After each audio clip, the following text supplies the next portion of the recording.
Kita adalah satu keluarga di dalam tubuh Kristus. Ibadah ini kita mau menjadikan Yesus sebagai pusat hidup kita. Biarlah semua ibadah kita hanya untuk memuliakan nama Tuhan. Sesuai dengan amanat agung Yesus Kristus, kita melakukan pemuridan untuk setiap anggota gereja. Semua yang melayani di dalam gereja kita harus mengikuti pemuridan. Ada 2 paket pemuridan dalam gereja kita, yaitu Dasar Kekristenan atau DK, dan Hidup Berjemaat atau disingkat dengan HB. Kami mengajak saudara untuk mengikuti pemuridan ini. Pasti saudara akan bertumbuh dan diberkati. Selamat datang dan selamat beribadah dengan sukacita.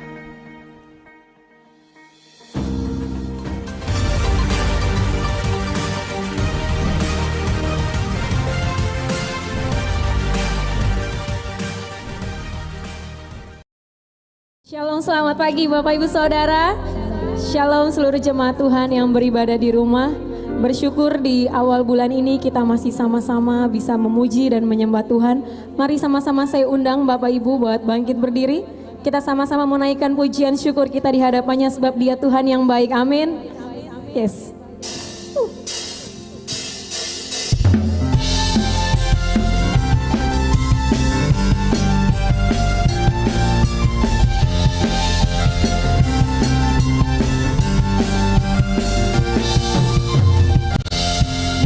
Setiamu nyata bagiku, hikmat kebajikan tersedia bagiku. Sebab alasanku limpahkan segalanya, dan anugerahnya sangat besar bagiku. Aku diberkati, aku dilimpahi. Katakan alasanku, yes, untuk menyediakan. Aku diberkati, aku dilimpahi atas sempurna anugerah Tuhan bagiku. Sebab penyertanya sempurna, amin. Kasih setiamu nyata bagiku, hikmat kebajikan tersedia bagiku. Sebab alasanku limpahkan segalanya. Katakan anugerahnya besar, dan anugerahnya sangat besar bagiku. Aku diberkati, aku dilimpahi karena Allah sanggup untuk menyediakan. Aku diberkati, aku dilimpahi atas sempurna anugerah Tuhan bagiku. Aku diberkati, yes, amin. Kau Allah sanggup, karena Allah sanggup untuk menyediakan. Aku diberkati, aku dilimpahi atas sempurna anugerah Tuhan bagiku.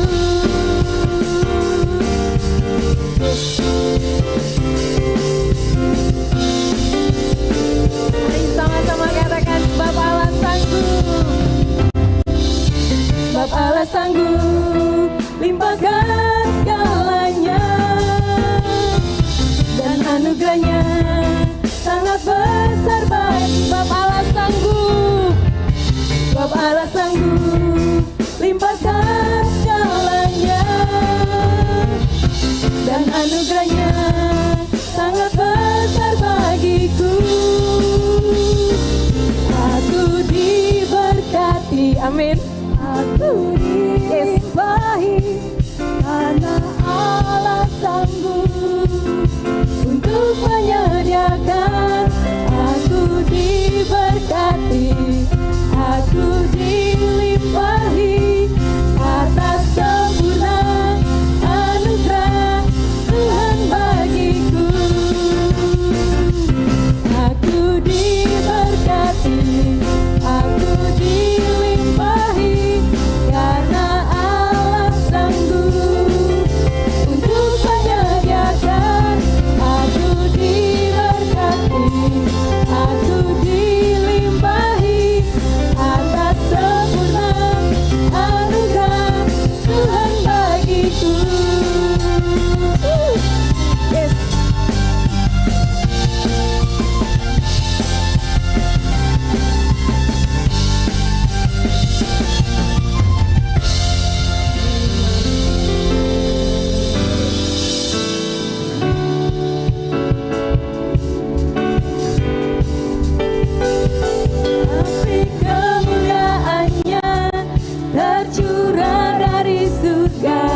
syukur Tuhan.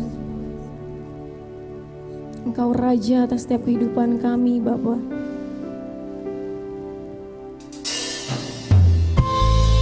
Terima kasih penyertaan-Mu sempurna Tuhan.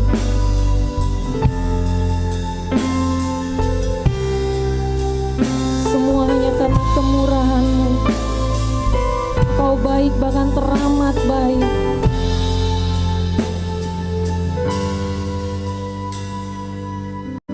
Hiasi kehidupanku dengan kemurahan-Mu. Kau rancangkan masa depanku penuh dengan harapan. Kau hiasi kehidupanku dengan kemurahan-Mu. Kau rancangkan masa depanku penuh dengan harapan. Aku ada saat ini, semuanya karena kasih-Mu. Aku hidup hari ini, semua berkat Kau. Mari naikkan syukur, mengatakan terima kasih Yesus. Yesus, Engkau sangat baik, teramat baik bagiku.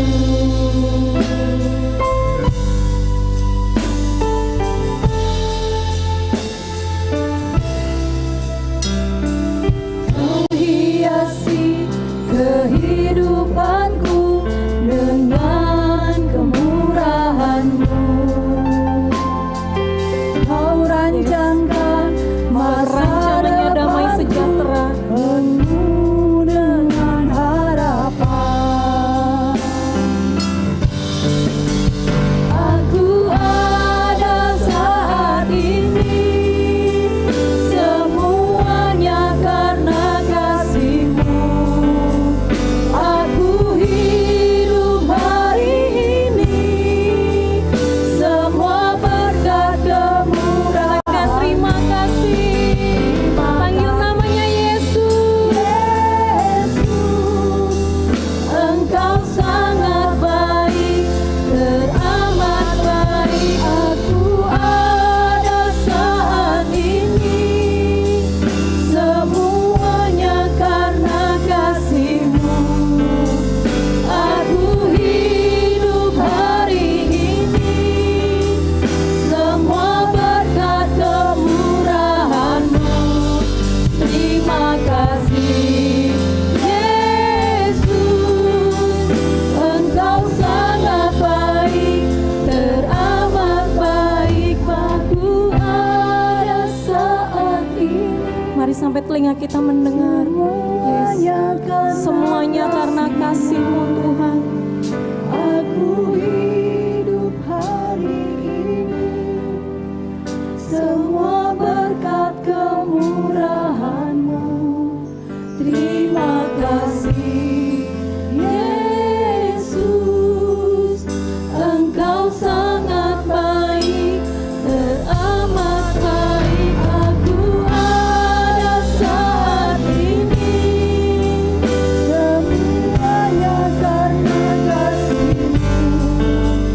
Aku hidup hari ini, semua berkat kemurahan-Mu.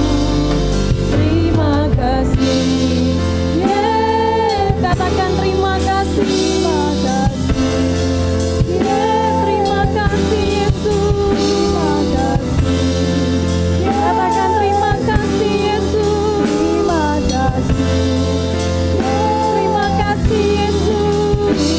kasih Yesus. Yesus, Engkau sangat baik, teramat baik bagiku. Mari naikkan syukur-Mu pagi hari ini. Renungkan betapa kebaikan Tuhan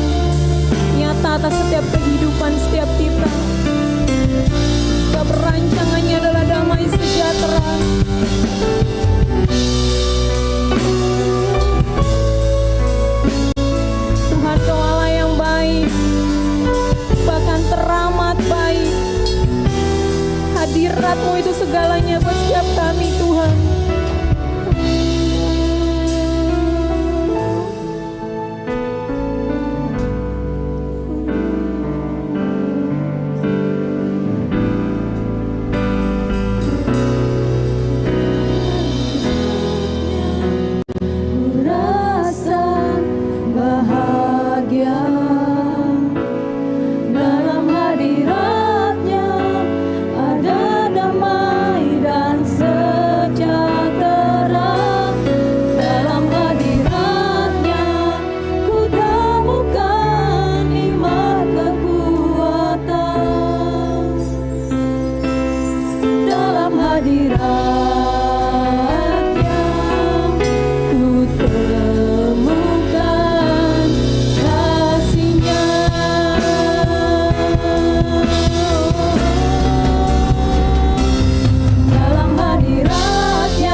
merasa tenang di dalam hadirat-Mu. Kami merasakan damai sejahtera. Di dalam hadirat-Mu ada sukacita. Terima kasih ya Tuhan. Kalau pagi hari ini kami kembali boleh berkumpul bersama-sama beribadah kepada Tuhan. Semua ini kami lakukan semata-mata karena kami mengasihi Tuhan, dan biarlah Engkau sungguh mendapati hal itu yang menjadi motivasi kami hadir di dalam ibadah pagi hari ini, baik kami yang hadir secara onsite di gedung gereja ini maupun setiap kami yang saat ini mengikuti ibadah ini melalui YouTube Live ya Tuhan. Kami berdoa supaya Engkau sendiri yang hadir di dalam kehidupan setiap kami, di dalam ibadah kami pagi hari ini Tuhan. Sehingga kami boleh mengalami berkat Tuhan. Kami boleh mengalami perjumpaan dengan Tuhan. Kami boleh mengalami jamahan Tuhan yang akan mengubahkan hidup kami. Yang akan membuka mata rohani kami untuk melihat kehidupan seperti apa yang sedang kami jalani hari-hari ini ya Tuhan. Terima kasih ya Tuhan. Dan pagi hari ini kami mau mengingat kembali akan kasih-Mu akan pengorbanan-Mu bagi kami. Melalui perjamuan kudus ya Tuhan. Kami berdoa Engkau memberkati perjamuan kudus kami pada pagi hari ini. Berkati setiap jemaat-Mu, khususnya yang sedang berada di rumah yang juga akan mengikutinya. Kami berdoa supaya Tuhan memberkati setiap kami dimanapun kami berada. Di dalam nama Tuhan Yesus Kristus kami berdoa. Amin. Silakan duduk Bapak Ibu, kita siapkan roti dan anggur yang ada di tangan kita. Semua sudah mendapat? Ada yang belum mendapat? Kalau ada yang belum mendapat silakan angkat tangan. Ada minta tolong Asyir, ada satu yang belum mendapat. Pak Joni ya? Ya, Pak Joni belum mendapat, bisa diberikan.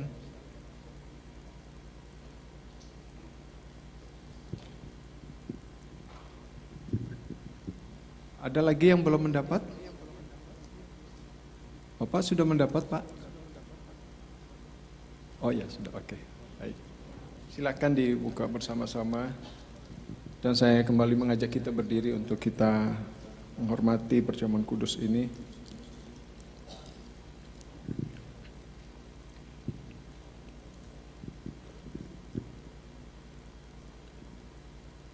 Sebab apa yang telah kuteruskan kepadamu telah aku terima dari Tuhan, yaitu bahwa Yesus Kristus pada malam waktu sebelum ia diserahkan, ia berkumpul bersama murid-muridnya. Ia mengambil roti, memecah-mecahkannya seraya berkata, "Inilah tubuhku yang telah diserahkan bagi kamu. Ambillah dan makanlah. Perbuatlah ini setiap kali kamu melakukannya menjadi peringatan akan aku." Tuhan Yesus, kami bersyukur karena kasih dan pengorbanan-Mu. Engkau rela menyerahkan hidup-Mu bagi kami. Engkau rela menyerahkan tubuh-Mu untuk dipecahkan, supaya kami yang dari berbagai latar belakang, kami dipersatukan di dalam kasih-Mu. Kami dipersatukan untuk menjadi anak-anak-Mu ya Tuhan. Dan kami bersyukur untuk karya-Mu ini. Dan saat ini kami mau menerima tubuh-Mu dengan ucapan syukur di dalam nama Tuhan Yesus Kristus. Mari kita makan bersama.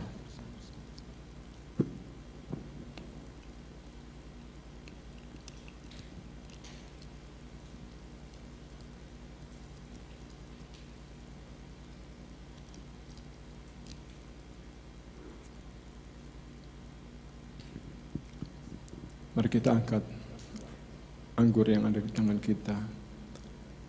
Demikian juga sesudah makan, Tuhan Yesus mengambil cawan, mengucap syukur atasnya, serta berkata, "Inilah cawan perjanjian baru yang dimeteraikan oleh darahku. Ambillah dan minumlah. Perbuatlah ini setiap kali kamu melakukannya menjadi peringatan akan aku. Sebab setiap kali kamu makan roti ini dan minum cawan ini, kamu mengingat kematianku dan menantikan saat kedatanganku."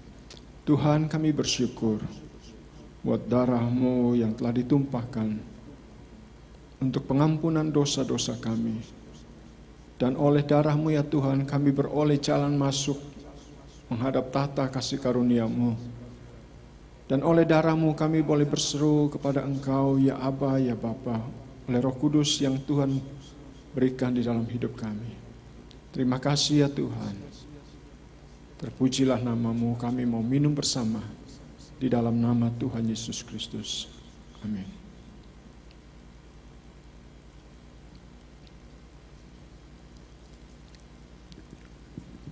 Terima kasih Tuhan.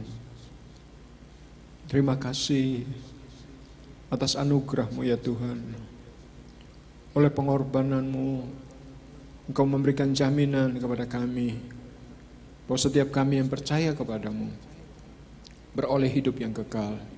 Karena itu tolong kami Tuhan supaya kami sungguh-sungguh hidup berpegang kepada pengharapan akan janji Tuhan yang ya dan amin bagi setiap kami.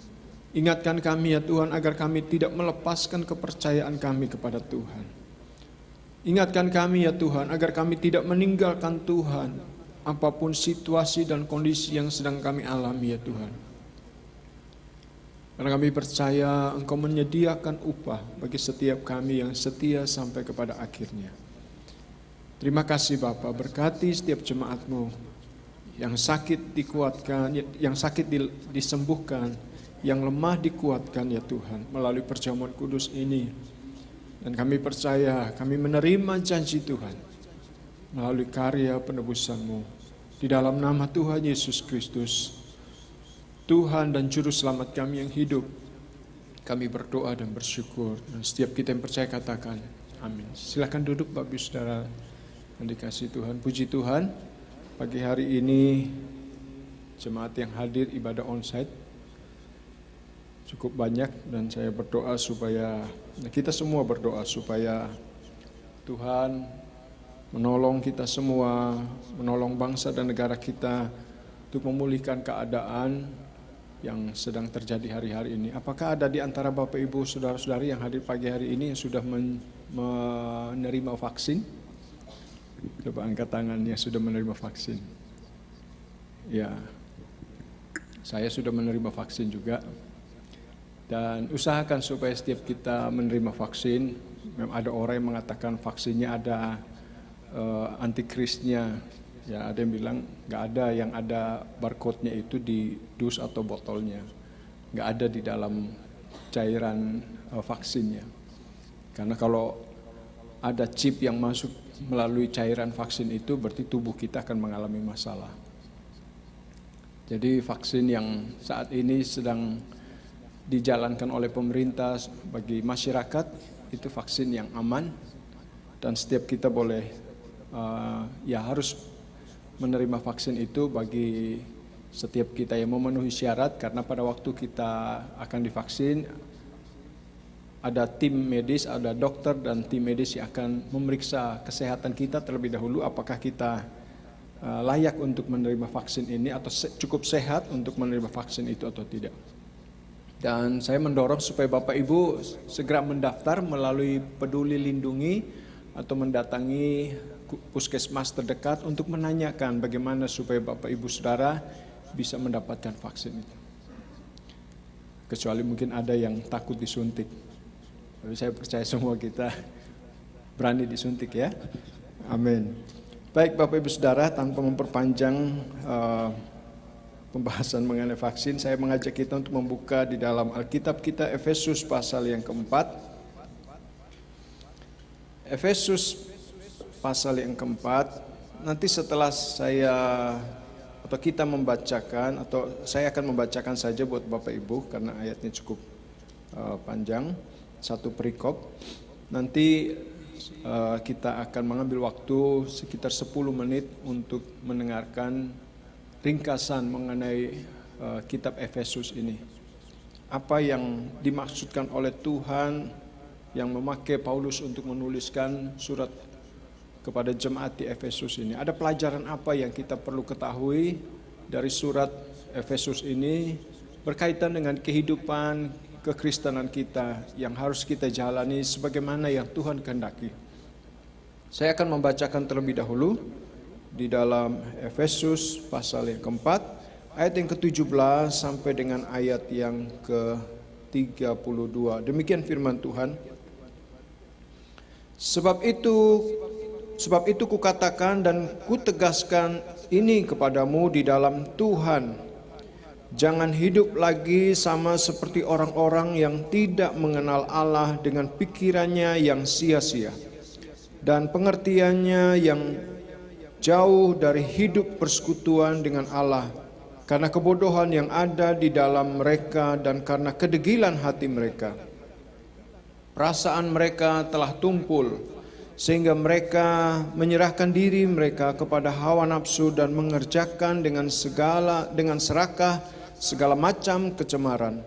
Tetapi kamu bukan demikian, kamu telah belajar mengenal Kristus, karena kamu telah mendengar tentang Dia dan menerima pengajaran di dalam Dia menurut kebenaran yang nyata dalam Yesus, yaitu bahwa kamu berhubung dengan kehidupan kamu yang dahulu harus menanggalkan manusia lama yang menemui kebinasaannya oleh nafsunya yang menyesatkan, supaya kamu dibaharui di dalam roh dan pikiranmu, dan mengenakan manusia baru yang telah diciptakan menurut kehendak Allah di dalam kebenaran dan kekudusan yang sesungguhnya. Karena itu buanglah dusta dan berkatalah benar seorang kepada yang lain, karena kita adalah sesama anggota. Apabila kamu menjadi marah, janganlah kamu berbuat dosa, janganlah matahari terbenam sebelum padam amarahmu, dan janganlah beri kesempatan kepada iblis. Orang yang mencuri, janganlah ia mencuri lagi, tetapi baiklah ia bekerja keras dan melakukan pekerjaan yang baik dengan tangannya sendiri, supaya ia dapat membagikan sesuatu kepada orang yang berkekurangan. Janganlah ada perkataan kotor keluar dari mulutmu, tetapi pakailah perkataan yang baik untuk membangun di mana perlu, supaya mereka yang mendengarnya beroleh kasih karunia. Dan janganlah kamu mendukakan Roh Kudus Allah yang telah memeteraikan kamu menjelang hari penyelamatan. Segala kejahatan, segala kepahitan, kegeraman, kemarahan, pertikaian, dan fitnah hendaklah dibuang dari antara kamu. Demikian pula segala kejahatan.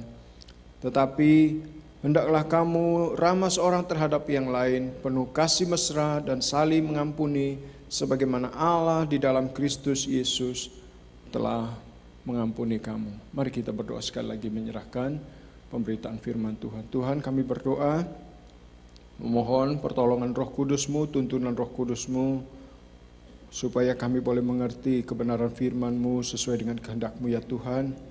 Karena kami terbatas di dalam pikiran kami, terbatas dalam perasaan kami, tetapi kami percaya Allah Roh Kudus akan menolong dan memampukan kami untuk kami memahami akan kebenaran firman-Mu, dan bukan hanya kami memahaminya, tetapi terlebih lagi kami dapat melakukannya di dalam kehidupan kami. Terima kasih Bapa, urapi hamba-Mu ya Tuhan, Engkau sendiri menaruhkan kata-kata-Mu di dalam bibir lidah hamba-Mu untuk disampaikan ya Bapa. Di dalam nama Tuhan Yesus Kristus kami berdoa dan bersyukur. Amin. Kita akan menyaksikan video singkat. Surat Paulus kepada jemaat di Efesus. Kisah mengenai bagaimana Paulus datang ke kota Efesus sungguh menarik. Kita dapat membacanya di Kisah Para Rasul pasal 19. Efesus dulunya adalah sebuah kota besar yang merupakan pusat penyembahan sebagian besar dewa-dewi Yunani Romawi. Dan selama lebih dari 2 tahun, Paulus melakukan penginjilan yang sungguh efektif di sana, sehingga banyak orang telah menjadi pengikut Yesus. Bertahun-tahun kemudian, setelah menjadi tawanan Romawi, Paulus menulis surat ini. Arah pokok pikiran pada surat ini dibagi ke dalam 2 bagian. Pada paruh pertama, Paulus menggali kisah Injil bagaimana seluruh sejarah mencapai puncaknya di dalam Yesus dan di dalam pembentukan komunitas pengikutnya yang multi etnis ini. Paruh kedua dari surat ini dihubungkan dengan paruh pertamanya dengan kata "karena itu". Dan di sini Paulus menjabarkan bagaimana berita Injil seharusnya memengaruhi cara kita menghidupi setiap bagian kisah hidup kita, baik secara pribadi, di dalam hidup bertetangga dan bermasyarakat, dan di dalam keluarga. Jadi, mari kita menyelam dan melihat bagaimana Paulus menyusun semua ini. Pasal 1 dibuka dengan puisi ala Yahudi yang indah, di mana Paulus memuji Allah Bapa atas hal-hal menakjubkan yang telah dilakukannya di dalam Kristus Yesus. Sebelum dunia dijadikan, Allah Bapa memiliki tujuan untuk memilih dan memberkati sekelompok umat perjanjian. Yang dimaksud di sini adalah keluarga Abraham dan Kejadian pasal 12 ayat 1-3. Dan sekarang, melalui Yesus siapapun dapat diadopsi ke dalam keluarga tersebut. Kematian Yesus menutupi dosa terburuk kita, kegagalan terburuk kita. Dan di dalam Yesus kita menemukan kasih karunia Allah. Bahkan Paulus berkata bahwa kasih karunia telah membuka keseluruhan cara baru bagi kita untuk memahami setiap bagian hidup kita. Dalam pasal 1 ayat 10, dia menyatakan tujuan Allah, yaitu untuk menyatukan segala sesuatu di langit dan di bumi di dalam Kristus, yang adalah gelar yang berarti Mesias. Rencana Allah adalah untuk selalu memiliki sebuah keluarga besar manusia yang telah dipulihkan, yang dipersatukan di dalam Yesus, Sang Mesias. Rencana ilahi ini menjadi jelas. Paulus berkata, ketika kita yang dari semula ditetapkan menjadi bagian keluarga tersebut. Dan di sini, dia mengacu kepada keturunan Yahudi dalam keluarga Abraham. Namun kemudian Paulus menjelaskan tentang bagaimana kamu, yang dimaksudkan di sini adalah non-Yahudi, kamu semua telah mendengar tentang Yesus dan keselamatan darinya. Dan kamu juga telah dibawa masuk ke dalam keluarga ini melalui pekerjaan Roh Kudus. Sehingga di sini dia mengacu pada peristiwa yang diceritakan dalam kitab Kisah Para Rasul, mengenai bagaimana Roh Allah membuat orang Yahudi dan non-Yahudi menjadi satu keluarga di dalam Yesus. Seperti yang telah dijanjikan Allah kepada Abraham sejak dulu kala. Perhatikan juga bagaimana dalam puisi ini Paulus memulainya dengan menceritakan tentang Allah Bapa. Namun kemudian mengenai Yesus Sang Putra. Dan kemudian di sini diakhiri tentang Roh Kudus. Ketiganya bekerja bersama-sama seiring Paulus menceritakan cerita Injil. Sungguh mengagumkan. Paulus kemudian menyambung puisinya dengan sebuah doa. Dia berdoa agar para pengikut Yesus ini tidak hanya mengenal, namun secara pribadi mengalami kuasa Injil. Supaya mereka semakin dikuatkan oleh kuasa yang sama yang membangkitkan Yesus dari kematian dan menempatkan dia sebagai pemimpin seluruh bumi yang ditinggikan. Kemudian di pasal 2, Paulus kembali dan menguraikan beberapa pokok pikiran inti dari puisi di pasal 1. Khususnya mengenai kasih karunia Allah dan keluarga multi etnis baru di dalam Yesus ini. Dia memulainya dengan menceritakan kembali kisah mengenai bagaimana orang-orang Kristen non-Yahudi ini mengenal Yesus. Sebelum mendengar tentang Yesus, secara fisik mereka hidup, namun mereka mati secara rohani. Mereka terjebak dalam hidup tanpa tujuan yang egois dan penuh dosa. Dan mereka ditipu oleh kekuatan spiritual gelap dari iblis. Namun dengan luar biasa, Allah dalam kasih dan rahmat-Nya yang besar menyelamatkan mereka, mengampuni semua dosa mereka, dan menyatukan hidup mereka dalam hidup kebangkitan Yesus. Dan Ia membangkitkan mereka juga. Dan sekarang, setelah menjadi ciptaan baru melalui Yesus, mereka memperoleh sukacita oleh karena menemukan seluruh panggilan dan tujuan-tujuan dan tugas-tugas baru yang telah dipersiapkan Allah sebelumnya. Tidak hanya karunia Allah yang ditunjukkan kepada mereka, namun mereka juga diundang ke dalam keluarga yang baru. Sebelum mendengar tentang Yesus, orang-orang non-Yahudi ini tidak hanya terpisah dari Allah, mereka juga terpisah dari umat perjanjiannya, yaitu keluarga Abraham. Dan untuk alasan yang sangat praktis, perintah-perintah pada perjanjian di Sinai berfungsi seperti garis pembatas di sekeliling keluarga tersebut, seperti sebuah penghalang yang membuat orang non-Yahudi terpisah dari keluarga Abraham. Akan tetapi di dalam Yesus, hukum Taurat telah digenapi dan penghalang tersebut disingkirkan. Kedua kelompok etnis ini menjadi seperti yang dikatakan Paulus, umat baru yang dipersatukan, yang dapat hidup bersama-sama dalam damai. Paulus melanjutkan ke pasal 3 untuk mengagumi peran khusus yang dia dapatkan untuk menyebarkan kabar baik kepada orang-orang non-Yahudi. Dan meskipun dia ada di penjara, dia mengucap syukur kepada Tuhan atas kesempatan untuk melihat bagaimana keluarga perjanjian ini bertumbuh sangat pesat. Dengan demikian, Paulus menutup bagian pertama surat ini dengan doa lainnya. Kali ini dia berdoa agar para pengikut Yesus akan dikuatkan oleh Roh Allah dan sungguh-sungguh mengerti dan memahami kasih Kristus bagi umatnya. Paruh kedua dari surat ini dimulai dengan Paulus yang mengubah arah dan mulai menantang para pembaca untuk meresponi berita Injil dengan cara mereka menjalani kisah hidup mereka sendiri.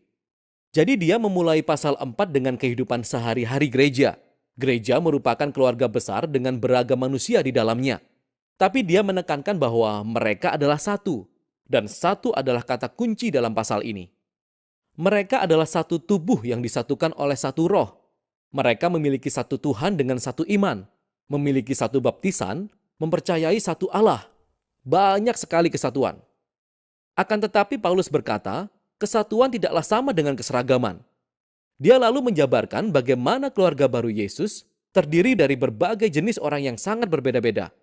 Namun mereka semua diberi kuasa oleh satu Roh Kudus. Masing-masing menggunakan talenta khusus dan kegemaran mereka untuk melayani dan mengasihi satu sama lain, dan untuk membangun gereja. Dan di sini dia menggunakan dua kiasan yang sangat mengagumkan. Yang pertama adalah membangun gereja seperti bait Allah baru, dan kedua adalah bahwa mereka semua menjadi manusia baru dengan Yesus sebagai kepala. Dan umat yang baru ini merupakan kiasan yang kemudian akan dia bahas pada 2 pasal selanjutnya. Paulus menantang setiap orang Kristen untuk menanggalkan manusia lama mereka, seperti layaknya sebuah baju lama, dan mengenakan manusia baru mereka, di mana gambar Allah sedang dipulihkan. Lalu dia berlanjut pada bagian yang panjang ini, di mana dia membandingkan manusia lama dan baru. Jadi alih-alih berdusta, manusia baru mengatakan yang benar. Alih-alih menyimpan amarah, manusia baru menyelesaikan konflik dengan damai. Mencuri diganti dengan kemurahan hati. Menggosip diganti dengan membangun orang lain dengan perkataannya. Balas dendam diganti dengan pengampunan. Selalu memenuhi setiap rangsangan seksual diganti dengan membangun pengendalian diri terhadap keinginan daging. Mabuk-mabukan diganti dengan memberi diri dipengaruhi oleh Roh Allah. Paulus mengemukakan bagaimana pengaruh tersebut terlihat dalam 4 cara yang berbeda. 2 cara pertama berhubungan dengan bernyanyi, menyanyi bersama-sama dan menyanyi sendiri. Dan hal ini sungguh menarik bahwa yang pertama dipikirkan Paulus tentang cara Roh Kudus bekerja dalam kehidupan pengikut Yesus adalah nyanyian dan musik. Tanda ketiga dari pengaruh Roh Kudus adalah mengucap syukur dalam segala hal.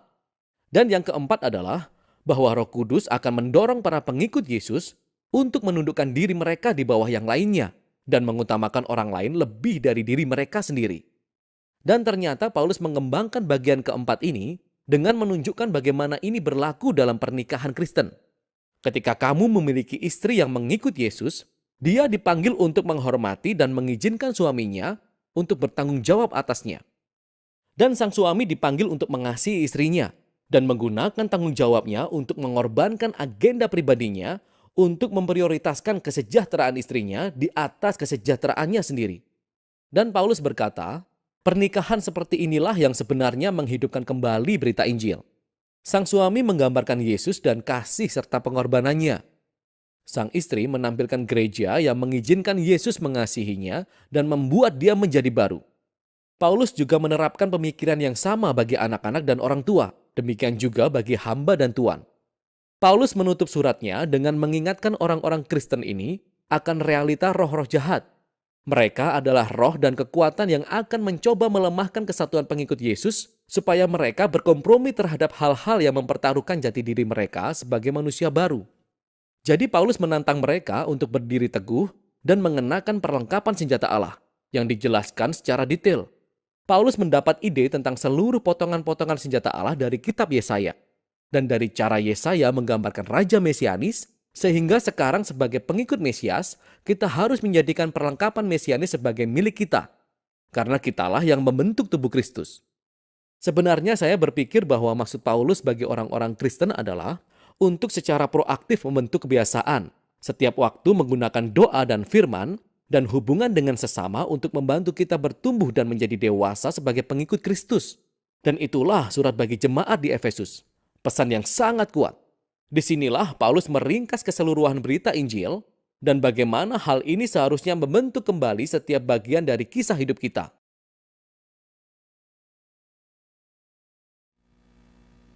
Ya, Bapak Ibu. Terima kasih. Ada seorang hamba Tuhan yang dipakai Tuhan luar biasa di daratan Cina, namanya Watchman Nee. Kalau mungkin Bapak Ibu Saudara pernah mendengar satu gereja di Indonesia, saya dulu masuk di gereja itu. Sebelum saya masuk di GKPB, saya bertumbuh dari sekolah minggu di gereja itu. Gereja itu namanya Gereja Sidang Jemaat Kristus. Gereja yang kalau tidak salah didirikan oleh Watchman Nee, karena pada waktu saya masih SD, saya di gereja itu mulai dari sekolah minggu, saya setelah selesai ibadah anak atau ibadah sekolah minggu, saya biasanya meminta kepada driver yang menjemput saya bahwa saya ingin ikut pertemuan orang dewasa. Jadi saya dibawa lagi ke satu tempat untuk mengikuti pertemuan orang dewasa, dan di situ saya mengikuti pemuritan juga, dan banyak sekali buku-buku tulisan dari Watchman Nee yang menjadi panduan untuk supaya kita belajar. Watchman Nee ini adalah seorang bisa dikatakan dianggap sebagai rasul bagi gereja-gereja di daratan Tiongkok, karena banyak gereja yang dibangun, dipakai Tuhan luar biasa untuk melakukan pelayanan, dan banyak jiwa-jiwa yang dimenangkan melalui pelayanan Watchman Nee. Tetapi seperti yang kita tahu bahwa pemerintah Tiongkok itu pemerintah komunis. Mereka kemudian akhirnya menangkap Watchmeni dan memasukkannya ke dalam penjara. Dan Watchmeni berada di penjara selama 20 tahun. Sampai akhirnya dia menghembuskan nafasnya pada usia 68 tahun. Orang yang dipakai Tuhan luar biasa. Dan di dalam perjalanan hidupnya sejak pertobatannya dia mengalami satu perubahan yang luar biasa di dalam kehidupannya. Dia mengalami satu transformasi yang luar biasa dalam hidupnya. Dan melalui perjalanan hidupnya bersama dengan Kristus, dia menemukan intisari tentang kehidupan Kristen. Dan dia menjelaskan tentang kitab Efesus ini di dalam 3 tahapan tentang kehidupan orang Kristen. Jadi ada 3 tahapan dari hidup orang Kristen yang harus kita pahami sebagai orang percaya. Yang pertama yaitu adalah slide berikutnya. Nah, dia menuliskan satu buku, Sit, Walk, and Stand. Duduk, berjalan, dan berdiri. Jadi dia merangkumkan kitab Efesus ini di dalam 3 kata ini yang menggambarkan tentang perjalanan hidup orang Kristen. Tahapan perjalanan kehidupan yang seharusnya dijalani oleh setiap kita sebagai orang yang percaya kepada Yesus Kristus. Yang pertama yaitu, udah dikeluarin semua ya. Yang pertama adalah duduk. Duduk artinya di ayat yang saya akan bacakan, kita buka bersama kitab Efesus. Di dalam pasal yang kedua dari Efesus, pasal yang kedua dari kitab Efesus, ayat yang keempat sampai dengan ayat yang keenam. Demikian firman Tuhan. Tetapi Allah yang kaya dengan rahmat karena kasih-Nya yang besar, yang dilimpahkannya kepada kita, telah menghidupkan kita bersama-sama dengan Kristus. Sekalipun kita telah mati oleh kesalahan-kesalahan kita, oleh kasih karunia kamu diselamatkan. Dan di dalam Kristus Yesus, Ia telah membangkitkan kita juga dan memberikan tempat bersama-sama dengan Dia di surga. Di dalam terjemahan yang lain, dan di dalam Kristus Yesus Ia telah membangkitkan kita juga dan mendudukkan kita bersama-sama dengan Dia. Dan di dalam pasal 1 sampai pasal 3 itu kita akan menemukan ada kata tentang anak-anak Allah, bahwa kita adalah anak-anak Allah. Apakah kedudukan kita? Siapakah kita di hadapan Tuhan? Posisi kita di hadapan Tuhan itu siapa? Bahwa kita memiliki kedudukan sebagai anak-anak Allah, sebagai anak Tuhan. Nah, hal ini, kebenaran ini, tahapan ini kita perlu mengerti. Karena banyak sekali orang yang tidak mengerti identitas dirinya setelah dia menjadi orang Kristen atau setelah dia percaya dan dibaptis. Dia tidak serius atau dia tidak sungguh-sungguh untuk membangun keyakinan bahwa dia adalah anak Tuhan. Sehingga kita melihat banyak sekali kan orang Kristen yang kemudian meninggalkan Tuhan. Ada juga anak yang meninggalkan orang tuanya ya. Nah, ini anak yang tidak mengetahui, yang tidak mengerti tentang identitas dirinya. Karena kalau kita sebagai anak, kita tidak akan meninggalkan orang tua kita. Kita tidak akan melupakan orang tua kita. Nah, kalau sampai anak itu melupakan orang tua, anak itu meninggalkan orang tuanya, sedangkan binatang saja tidak melakukan hal itu. Atau ada binatang yang tidak melakukan hal itu. Artinya kita lebih dari binatang, kita lebih dari ciptaan yang lain. Bahwa kita adalah anak yang harus ingat akan orang tua kita. Dan sebagai anak Tuhan yang dilahirkan secara rohani oleh pekerjaan Roh Kudus. Dan setiap kita yang percaya, Yohanes pasal pertama ayat yang ke-12 dikatakan, dan semua orang yang menerimanya diberinya kuasa supaya menjadi anak-anak Allah. Jadi identitas kita, posisi kita, kedudukan kita sebagai anak Tuhan itu harus kita pahami dengan serius. Harus kita mengerti. Itu sebabnya di dalam pelayanan, di dalam kehidupan kita bergereja, pada waktu kita masuk di dalam jemaat GKPB Fajar Keagungan, biasanya kita akan dikasih tahu bahwa ada pelajaran DK, ada pelajaran HB, pelajaran pola hidup dalam kerajaan Allah dan pola hidup dalam keluarga Allah. Kita harus mengikuti pelajaran itu. Artinya kita mengikuti pelajaran itu supaya kita memahami siapa kita di hadapan Tuhan, apa posisi kita, apa kedudukan kita. Nah, banyak orang yang tidak mau melewati hal ini, dia langsung masuk ke tahap yang kedua, yaitu mulai melayani dulu, mulai misalnya ikut pelayanan atau mencoba melakukan hal-hal bagi Tuhan gitu, banyak hal bagi Tuhan. Nah, orang yang seperti ini dia tidak kuat dulu, dia tidak yakin dulu tentang posisinya, tentang siapa dia di hadapan Tuhan, lalu langsung melayani. Biasanya ketika dia menghadapi masalah, menghadapi gesekan, dia akan langsung meninggalkan pelayanan. Demikian juga di dalam pernikahan. Kalau dalam pernikahan suami dan istri tidak mau dibimbing di dalam bimbingan pranikah untuk supaya mereka memahami tentang pernikahan di dalam Kristus. Biasanya setelah menikah beberapa waktu kemudian konflik sana sini, kemudian memutuskan untuk bercerai karena tidak memahami kedudukannya, posisinya. Itu sebabnya penting bagi kita untuk memiliki dasar kekristenan yang benar, memiliki pemahaman tentang posisi kita sebagai anak Tuhan di dalam Kristus Yesus. Karena kalau kita tidak memiliki dasar yang kokoh itu, kita akan mudah goyah. Kita tidak memiliki satu daya tahan untuk menghadapi peperangan rohani yang dikatakan di dalam pasal yang ke-6 itu, bahwa kehidupan kita adalah kehidupan di mana kita menghadapi satu peperangan rohani. Dan peperangan rohani itu yang paling banyak diserang adalah pikiran kita, perasaan kita. Dan kalau kita tidak memiliki dasar yang kuat, kita tidak memiliki pemahaman yang benar tentang posisi kita, tentang kedudukan kita di hadapan Tuhan, kita akan mudah diombang-ambingkan dan mungkin kita akan undur dari Tuhan, kita akan meninggalkan Tuhan. Bahkan hal ini pun tidak terlepas dari kehidupan seorang pendeta juga. Kalau seorang pendeta, seorang pelayan Tuhan, seorang hamba Tuhan tidak memiliki keyakinan yang teguh tentang kedudukannya di hadapan Tuhan sebagai anak Tuhan, satu kali waktu dia pasti akan meninggalkan pelayanan. Dia akan meninggalkan Tuhan, dia akan menyangkal Tuhan. Dan kita menemukan hal itu kan banyak terjadi di dalam kehidupan di tengah-tengah gereja Tuhan di bangsa ini.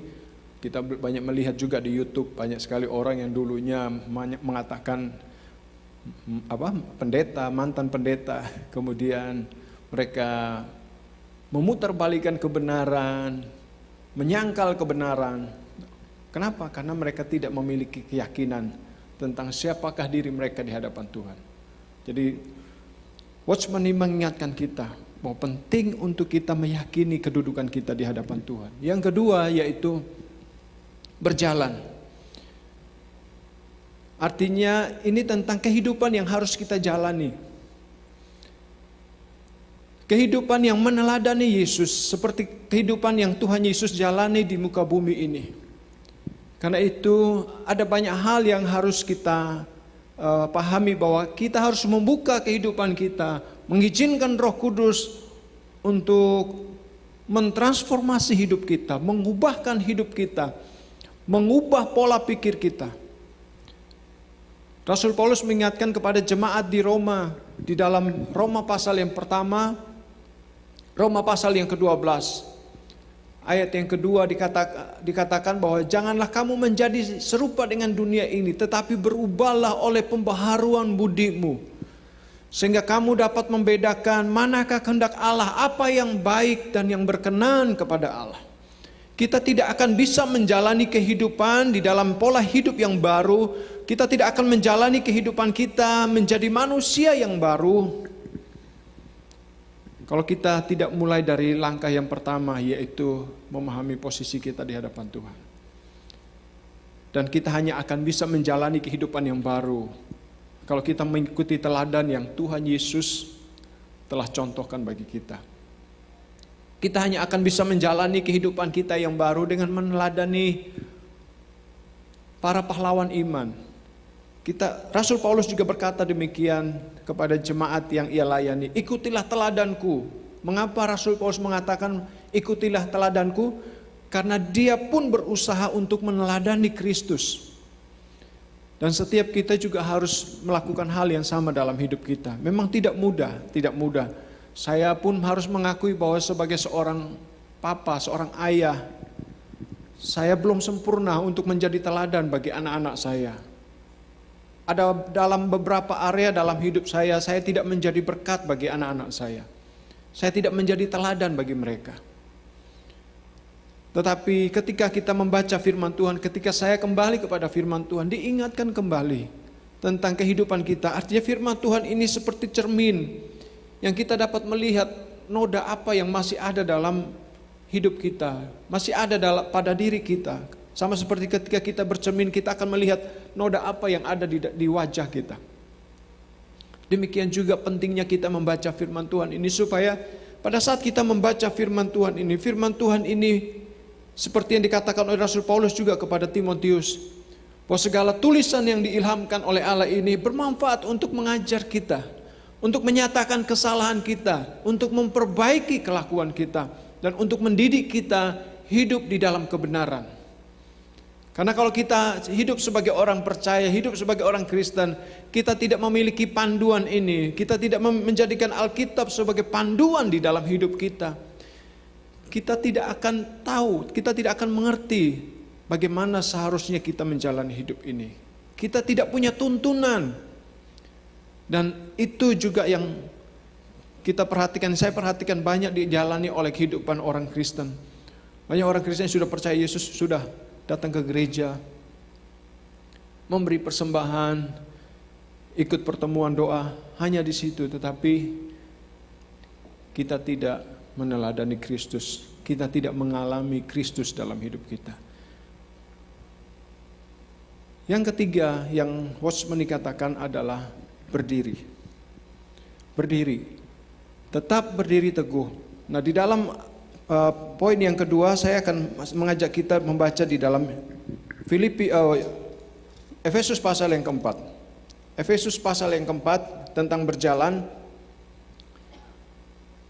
Ayat yang pertama dikatakan demikian, sebab itu aku menasihatkan kamu, aku orang yang dipenjarakan karena Tuhan, supaya hidupmu sebagai orang-orang yang telah dipanggil keluar dari kegelapan untuk masuk dalam terang yang ajaib, telah dipanggil dari Mesir untuk masuk di dalam perjanjian, masuk ke dalam tanah perjanjian, dipanggil dari hidup yang lama untuk masuk dalam hidup yang baru.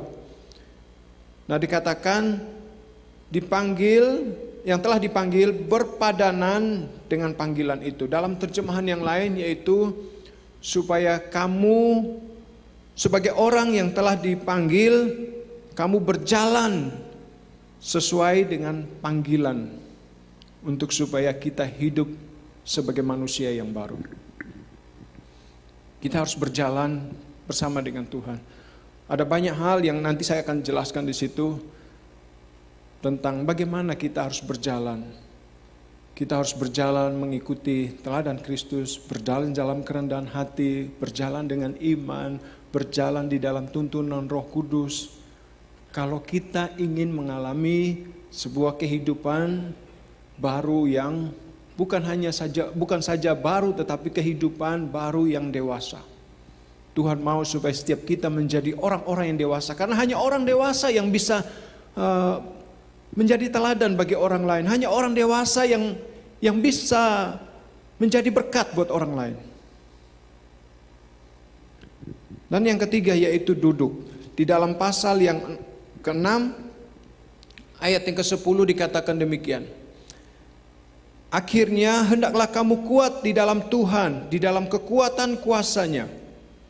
Kenakanlah seluruh perlengkapan senjata Allah supaya kamu dapat bertahan melawan tipu muslihat iblis.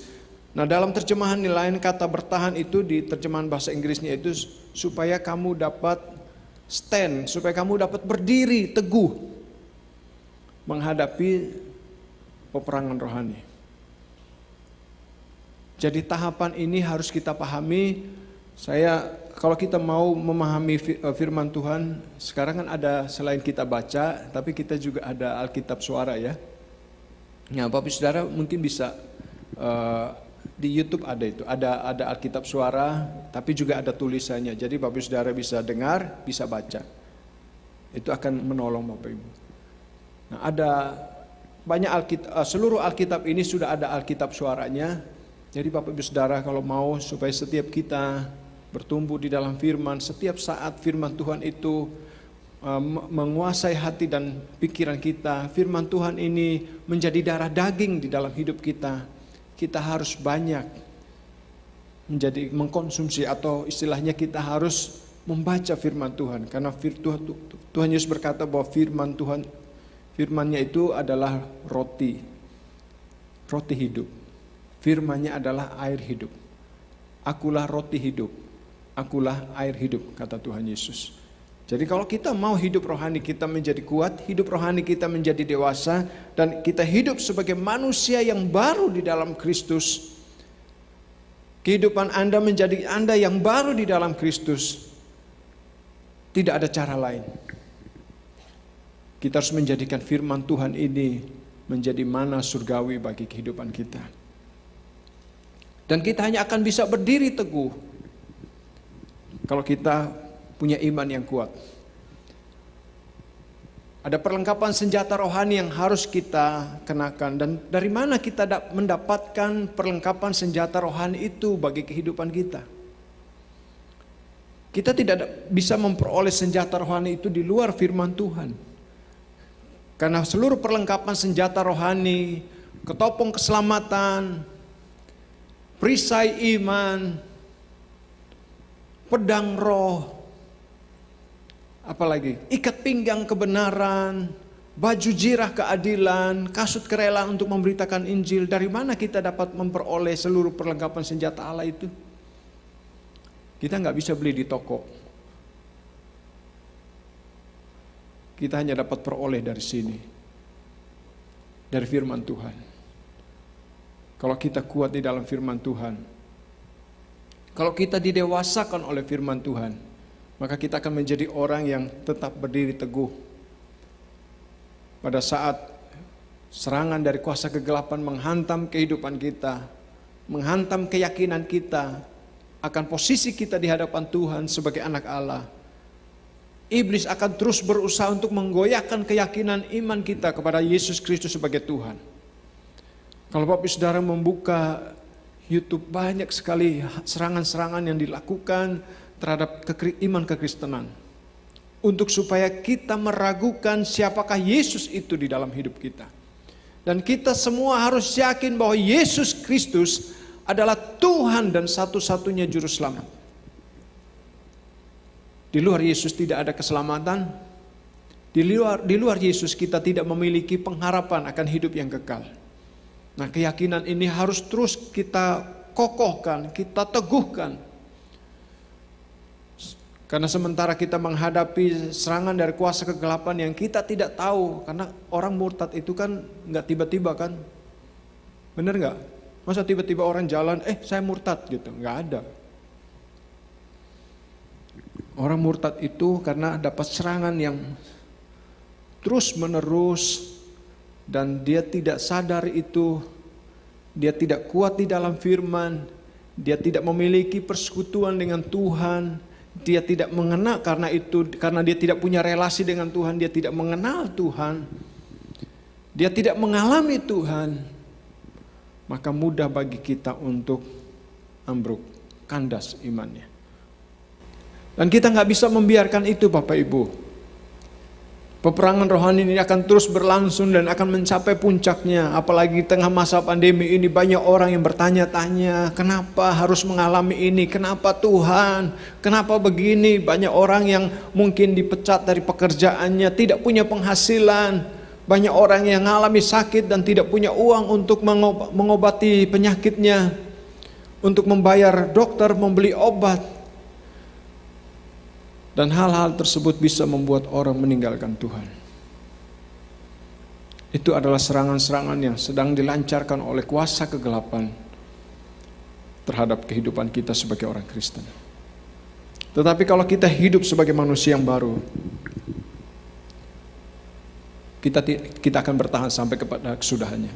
Ciri-ciri dari manusia yang lama, ciri-ciri kehidupan manusia lama, tidak mengenal Tuhan, tidak punya relasi dengan Tuhan, pikirannya sia-sia, pengertiannya gelap, tidak memahami akan kebenaran firman Tuhan, tidak ngerti untuk apa dia hidup di dunia ini, tidak ngerti rencana Tuhan dalam hidupnya, pikirannya gelap. Alkitab mengatakan, Rasul Paulus mengatakan bodoh dan hatinya degil, tidak mau ngerti. Dikasih tahu kebenaran, tidak mau ngerti karena hatinya degil. Seperti bangsa Israel yang dituntun oleh Tuhan melalui Musa, hati mereka degil sehingga mereka tidak mengerti. Istilah kerennya sekarang ini tidak ngeh gitu, apa yang Tuhan mau mereka lakukan. Sehingga akhirnya apa? Mereka tidak bisa masuk ke tanah perjanjian, tanah yang nyata, tempat yang nyata yang disediakan oleh Tuhan kepada mereka. Perasaannya tumpul dan hidupnya dikuasai oleh hawa nafsu. Dan ini yang sedang dilancarkan oleh iblis dalam hidup kita. Membuat kita tidak lagi menjaga perasaan kita. Perasaan kita tidak bisa merasakan apa yang Tuhan rasakan. Kita tidak bisa lagi merasakan apa yang Yesus rasakan dalam hidup kita. Berkaitan dengan hubungan kita dengan sesama, di dalam keluarga, atau di tengah masyarakat. Dan kita hidup dikuasai oleh hawa nafsu. Hidup dalam keserakahan dan kecemaran dunia. Hari-hari ini dunia banyak pencemaran, dan pencemaran yang banyak terjadi adalah melalui media sosial. Media sosial. Karena itu saya mau mengingatkan dalam kesempatan pagi hari ini, Bapak Ibu Saudara-saudara yang dikasihi Tuhan, perhatikan setiap grup-grup WA yang Bapak Ibu Saudara ikuti. Postingan-postingan seperti apa yang Bapak Ibu Saudara posting atau yang diposting oleh anggota grup yang ada di dalam grup Bapak Ibu. Banyak postingan-postingan yang vulgar, banyak postingan-postingan yang mengandung sara, kekerasan. Bahkan banyak postingan-postingan yang sebenarnya mengungkapkan penghinaan kepada Tuhan, penghinaan kepada firman Tuhan. Dan kita berada di tengah-tengah keadaan yang seperti itu. Kita terus diserang untuk hidup di dalam keserakahan. Banyak iklan, setiap kali kita bukain pasti ada iklan yang memancing kita untuk memenuhi keinginan kita terhadap hal ini, hal itu.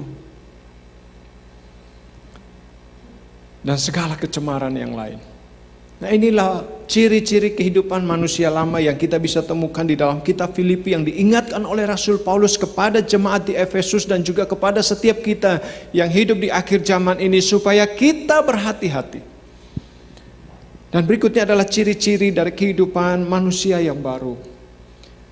Manusia yang baru, ciptaan yang baru, itu memiliki kerinduan untuk mengenal dan mengalami Tuhan di dalam hidupnya. Sejauh mana Bapak Ibu Saudara punya kerinduan untuk mengenal Yesus?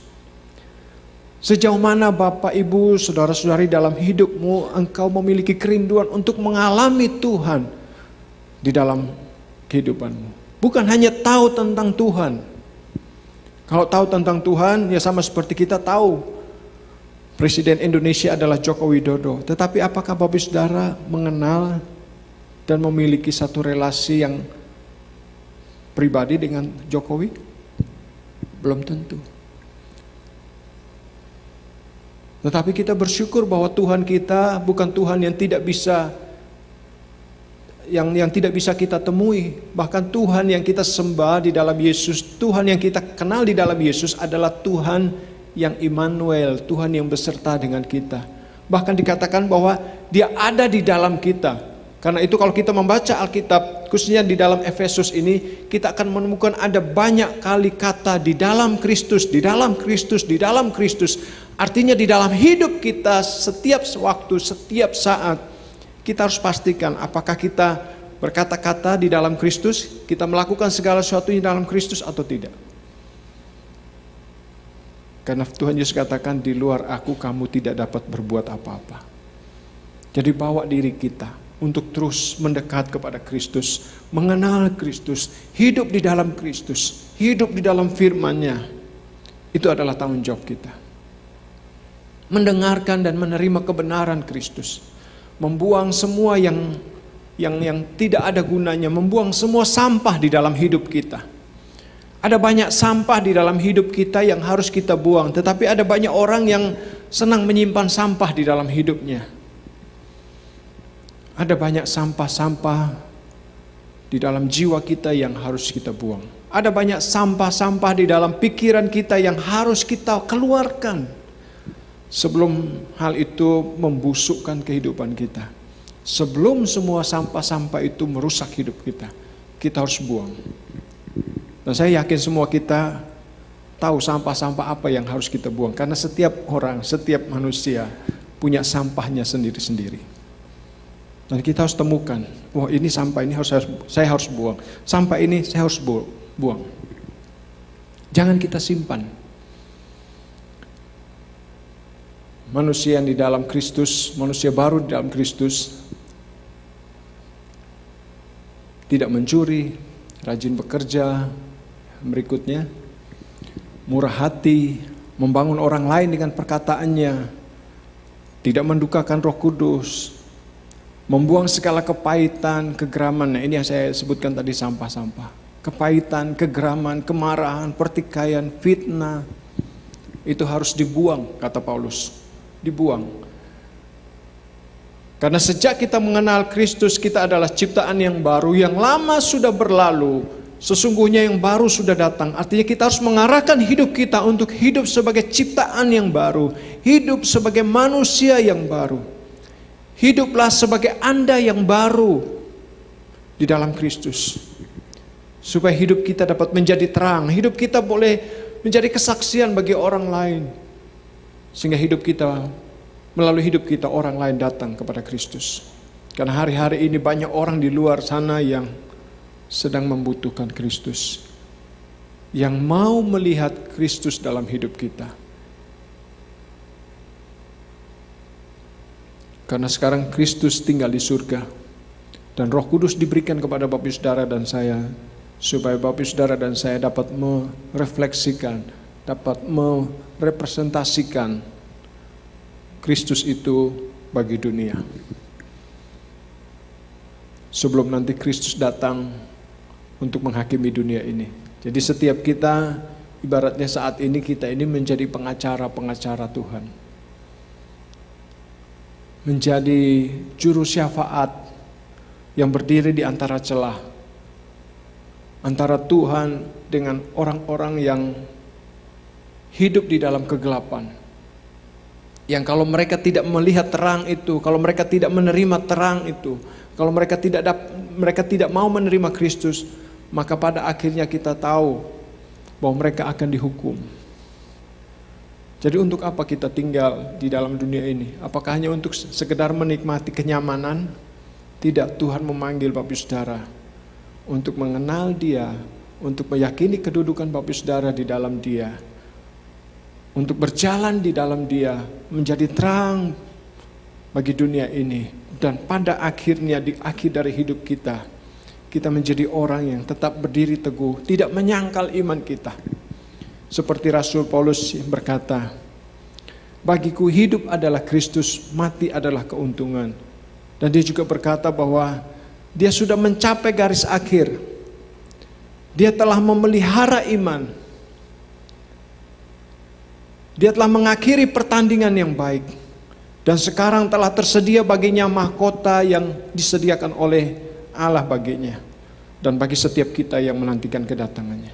Bapak Ibu, sadarilah bahwa kita suatu kali waktu kita akan meninggalkan dunia ini. Di tengah-tengah masa pandemi ini banyak orang yang takut mati. Karena kapan saja nyawanya bisa terenggut oleh virus COVID-19 ini.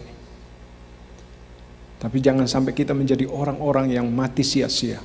Kalaupun misalnya Tuhan izinkan kita kena penyakit itu, tetapi sampai pada akhir hayat kita tidak meninggalkan Yesus. Sampai akhir hidup kita, setidaknya kita menjadi orang yang bekerja memberi buah untuk memuliakan nama Tuhan. Amin. Kesimpulan dari firman Tuhan di hari ini, menjadi manusia yang baru di dalam Kristus artinya, pertama, hidup mengenal dan mengalami Kristus melalui relasi yang terus-menerus dibangun.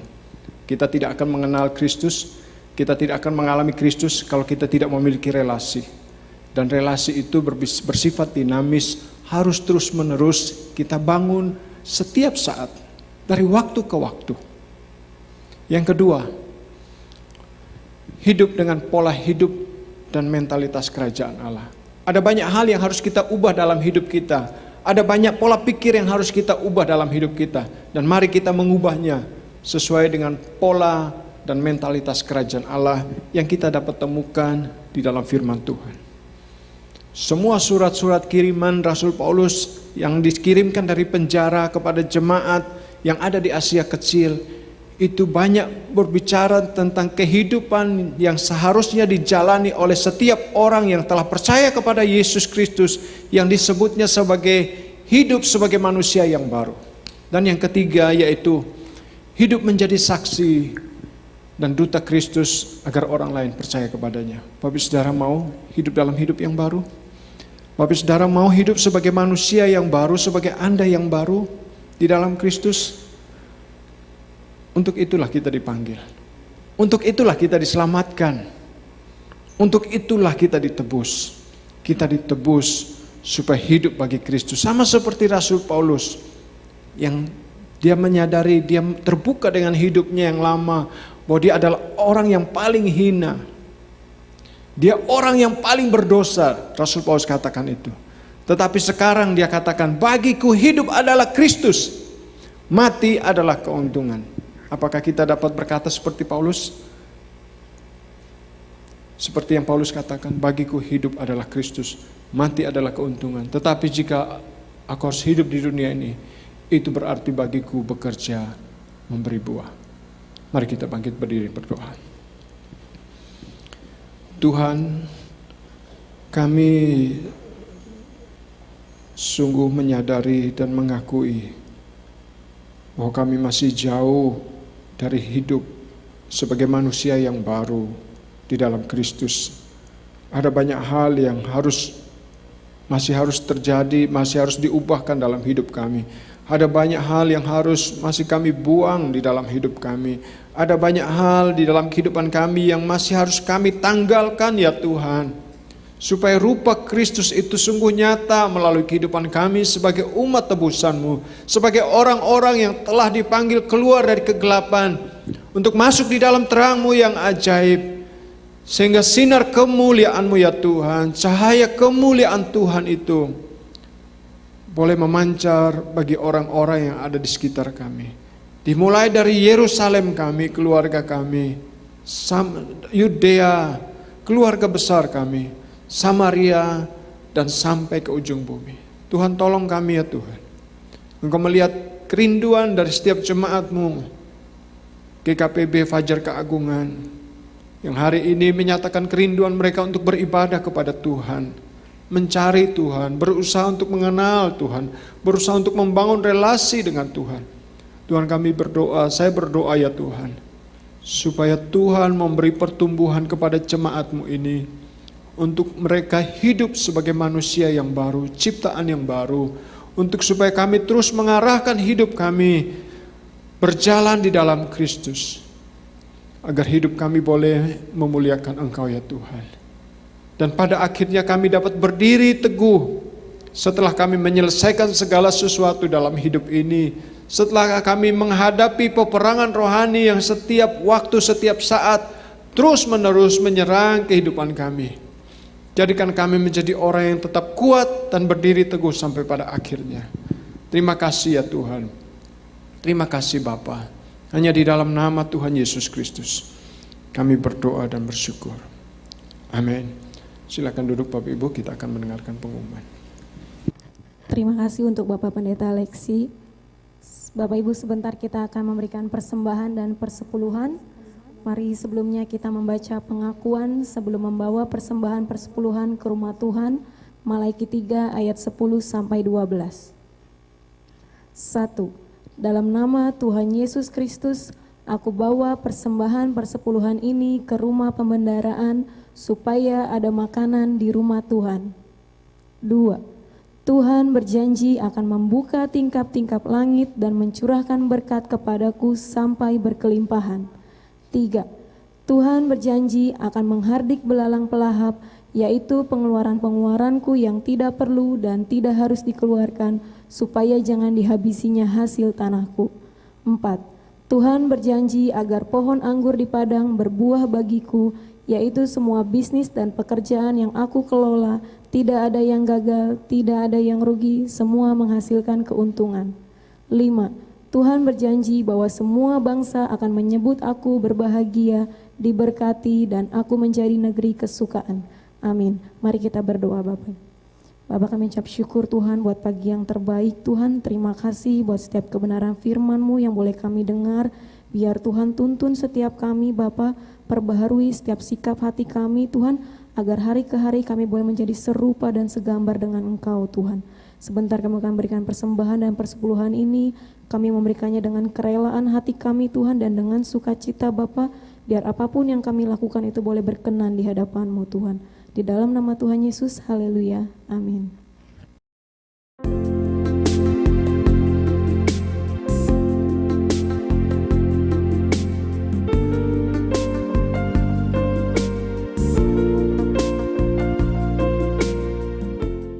Halo semuanya, selamat datang di ibadah Onset MDC Cirebon. Kami menyambut Anda yang bergabung bersama kami dengan penuh sukacita. Kami percaya ibadah Onset ini akan menjadi berkat bukan hanya bagi Anda, tetapi juga bagi orang lain. Oleh karena itu, kami mendorong Anda untuk dapat membagikan link ibadah ini kepada teman atau kerabat Anda, agar mereka dapat mengalami berkat dan jamahan Tuhan. Mari kita memberikan persembahan dan perpuluhan kita kepada Tuhan sebagai ungkapan kasih kita kepadanya. Anda dapat memberikan persembahan dan perpuluhan dengan mengirimkannya pada nomor rekening yang tertera di layar Anda. Berikut ini ada beberapa informasi yang menjadi perhatian untuk kita ikuti bersama.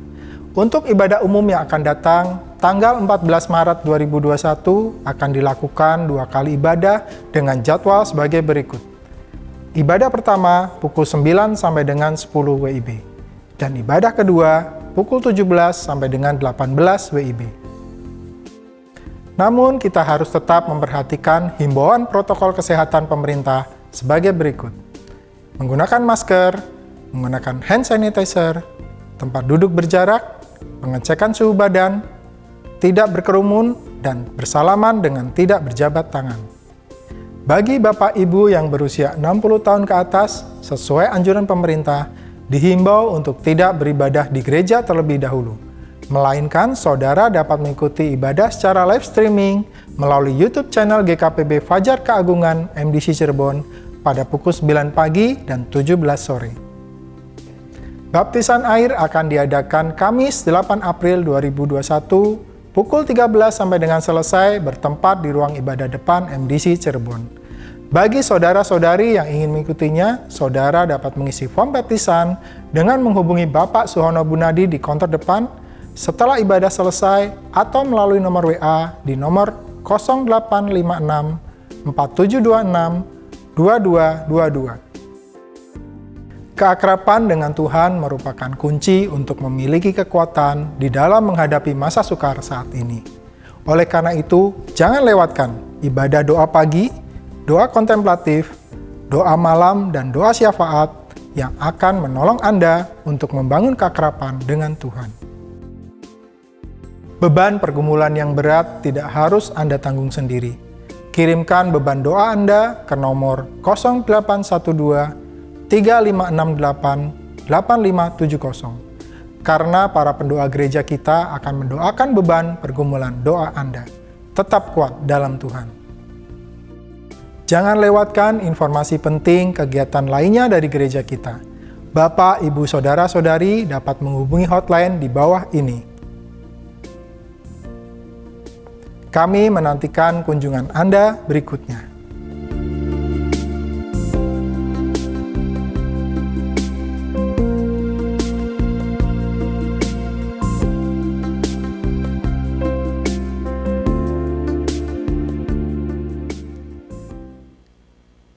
Terima kasih untuk pemberitaan firman-Nya dari hambanya Pak Leksimu. Saya percaya bahwa kita semua yang hadir di sini diberkati oleh pemberitaan firman maupun jemaat Tuhan yang menyaksikannya melalui online juga merasakan pasti diberkati oleh pemberitaan firman Tuhan. Baiklah Bapak Ibu Saudara, sebelum kita akan mengakhiri ibadah pada pagi hari ini, ada satu pengumuman bahwa vaksin sudah bisa diterima oleh khususnya para lansia mungkin di jemaat kita. Nanti mungkin dari kita akan memberikan suatu informasi bagi para lansia yang sekiranya membutuhkan bantuan dari kita. Nanti kita akan memberikan informasinya. Baik Bapak Ibu Saudara, kita akan mengakhiri, mari kita satukan hati untuk kita bangkit berdiri, kita berdoa. Dan nanti saya mohon Pak Pendeta Leksimu akan memohon berkat dari Tuhan, berdoa bagi setiap kita di tempat ini. Mari kita satukan hati. Bapa, di dalam nama Tuhan Yesus Kristus yang kami agungkan, yang kami sembah, sungguh kami mengucap syukur Tuhan buat setiap kebaikan yang Engkau nyatakan di dalam kehidupan kami, sehingga kami boleh mengalami kehidupan yang berkemenangan di dalam Engkau Tuhan. Karena Engkau adalah sumber pengharapan kami, setiap orang yang percaya kepada Engkau. Bapa, biarlah kami senantiasa terus dapat melakukan kebenaran-kebenaran firman-Mu yang sudah diberitakan. Biar kami senantiasa mengalami kemenangan di dalam Engkau. Kuatkan dan teguhkan iman pengharapan kami kepadamu. Bapa, biarlah kami boleh terus senantiasa berjalan di dalam kebenaran firman-Mu. Hamba berdoa untuk setiap jemaat yang sudah memberikan ataupun mengembalikan persembahan perpuluhan dan yang akan memberikannya, kiranya Tuhan membalas setiap pemberian mereka dan Tuhan memberkati setiap usaha, bisnis, pekerjaan yang mereka kelola sehingga tidak ada yang rugi, semuanya mendatangkan keuntungan dan nama Tuhan yang dipuji dan dipermuliakan. Bapak, kami berdoa juga untuk hamba-Mu Pak Leksimu dan keluarga, kiranya Tuhan senantiasa terus memberkati kehidupan beliau dimanapun Tuhan tempatkan beliau, dan beliau boleh menjadi saluran berkat-Mu Tuhan. Terima kasih Tuhan, kami mengucap syukur, biarlah semuanya itu untuk hormat kemuliaan nama Tuhan. Terima kasih Bapa, di dalam nama Tuhan Yesus. Kami juga berdoa ya Tuhan, menyerahkan setiap jemaat-Mu yang mengalami kelemahan secara tubuh hari-hari ini, mereka yang sakit, Tuhan jamah mereka dimanapun mereka berada saat ini, Tuhan sembuhkan mereka di dalam nama Tuhan Yesus. Kami percaya oleh bilur-bilur-Mu ya Tuhan, mereka telah sembuh ya Tuhan, dan kami berdoa supaya mereka boleh mengalami sukacita di dalam Tuhan karena Tuhan berkarya dalam hidup mereka. Jemaat yang dikasihi Tuhan, mari kita mengangkat tangan kita. Jika engkau sungguh-sungguh mendengarkan suara Tuhan yang telah disampaikan kepadamu, dan engkau berketetapan hati untuk hidup menuruti segala perintah dan ketetapan Tuhan, berpegang kepada janji-janjinya, maka engkau sendiri akan melihat bahwa Tuhan pasti memberkati engkau dan melindungi engkau. Tuhan menyinari engkau dengan wajahnya dan memberi engkau kasih karunia. Tuhan menghadapkan wajahnya kepadamu dan memberi engkau damai sejahtera. Marilah kita pulang dengan membawa berkat dan damai sejahtera dari Allah Bapa, kasih dari Yesus Kristus, dan bangunlah hidupmu di dalam persekutuan dengan Roh Kudus yang akan menuntun engkau kepada seluruh kebenarannya dan membuat engkau tetap berdiri teguh setelah engkau menyelesaikan segala sesuatu di dalam hidupmu. Terimalah doa berkat ini yang dimeteraikan di dalam nama Bapa, Putra, dan Roh Kudus. Dalam nama Yesus semua kita yang percaya katakan, amin. Tuhan Yesus memberkati. Selamat hari Minggu.